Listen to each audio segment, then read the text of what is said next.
This video may make you reevaluate your opinion of demonic possession. A woman of Little Rock, Arkansas by the name of Amy lived a seemingly perfect life. She had a loving husband, a caring family, and she loved her job as a nurse.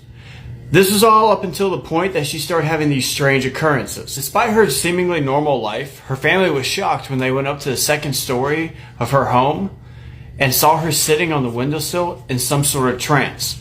Moments after they had seen her, she would leap from that windowsill. As she was falling, she did not brace for impact, and it would leave her paralyzed.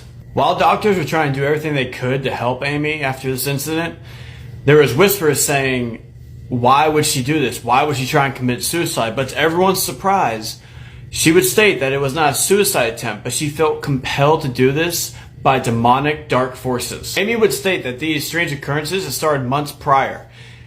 Specifically, one day when she was doing her chores around the house, she started to hear this voice in her head saying just awful things. And it was so clear that it felt like somebody was standing right next to her. These awful things that this voice would whisper in her ear was either to kill herself or just, in general, dark thoughts. It would also leave her in a confused state where she would be at work and be confused of why she was there or where she was. These confused mental states would start to become more frequent, would start impeding her ability to do her job along with things around the house. Because of these occurrences, she started thinking she was having some sort of mental breakdown, which may have been the case. However, an exorcism was performed by a priest who had performed about 10 exorcisms prior to this one. During this exorcism, the priest would anoint Amy's forehead in oil and command the demons to leave her body.